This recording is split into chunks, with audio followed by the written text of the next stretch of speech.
बिस्मिल्लाहिर्रहमानिर्रहीम, अस्सलाम वालेकुम। मेरा नाम डॉक्टर असद महमूद है। एक दिन आएगा जब हमारी सरहदें लेबनान से लेकर सऊदी अरब के सहराओं तक, बहरी रूम से लेकर नहर फ़िरात तक फैली होंगी।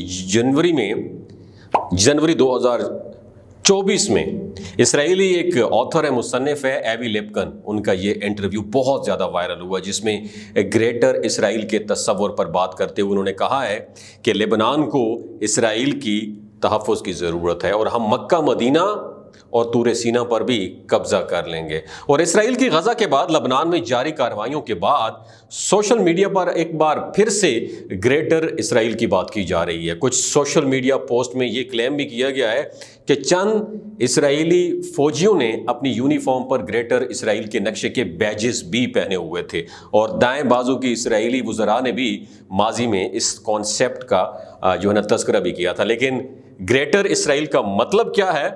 और ज़ोनिज़म के बानी थियोडर हर्ज़ल के मुताबिक और प्रॉमिस्ड लैंड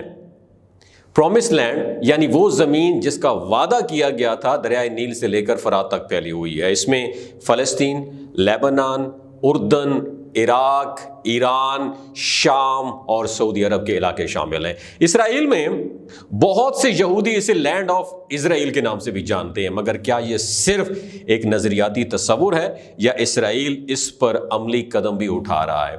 दोस्तों, हालिया बरसों में हमने ये देखा है कि इसराइल ने लेबनान, शाम और ईरान में बहुत सारी कार्रवाइयाँ की और मगरबी किनारे में इसराइली बस्तियाँ मज़ीद वो बढ़ती जा रही हैं। और 2023 में इसराइली वज़ीर है बेज़लेल स्मोट्रिच, उसने ग्रेटर इसराइल के नक्शे ने सफारती तनाज़ा खड़ा कर दिया था और जिसमें उर्दन भी शामिल था। उर्दन ने उसे अमन मुआहदे की खिलाफ वर्जी भी करार दिया था। और तकी नसीरात वाशिंगटन में मुकीम मशरिकी वस्ता की एक एक्सपर्ट हैं, माहिर हैं, वो कहती हैं कि इस स्मोट्रिच और बैन गुवीर जैसे इसराइली वज़ीर ग्रेटर इसराइल को इसराइल का जायज़ मुस्तकबिल समझते हैं और नेतन्याहू की हुकूमत ने गैर कानूनी आबादकारों को मुसल्लह करके उसे हकीकत में बदल भी दिया है। और ये आबादकार फ़लस्तीनियों को बेदखल करके मगरबी किनारे में नई बस्तियां भी कायम कर रहे हैं और हमास के हमलों के बाद मज़ीद ये पावरफुल हो चुके हैं। ताहम बरतानिया की बर्मिंघम यूनिवर्सिटी में मशरिक़ वस्ता के अमूर के माहिर उमर करीम ये ग्रेटर इसराइल को महज एक फैंटसी, एक अफसानवी तस्वुर समझते हैं। उनका कहना है कि हर कौम में इंतहा पसंद ऐसे ख्वाब देखते हैं, ताहम अमली तौर पर ग्रेटर इसराइल जो है इसका कोई कॉन्सेप्ट पॉसिबल नहीं है, क्योंकि इसराइल के उर्दन, अरब अमारात और सऊदी अरब जैसे ममालिक से सफारती ताल्लुकात भी हैं। अगर इसराइल ग्रेटर इसराइल के मंसूबे को अमली जामा पहनाया जाए तो फिर मगरब का क्या रिएक्शन होगा? तकी नसीरात का कहना है कि अब तक अमेरिका और दीगर मगरबी ममालिक ने इसराइली कार्रवाइयों पर एक कमज़ोर रिएक्शन दिया है। उनका ख्याल है कि मगरबी ममालिक ने इसराइल को ग्रेटर इसराइल के ख्वाब को पूरा करने के लिए ग्रीन लाइट दे दी है।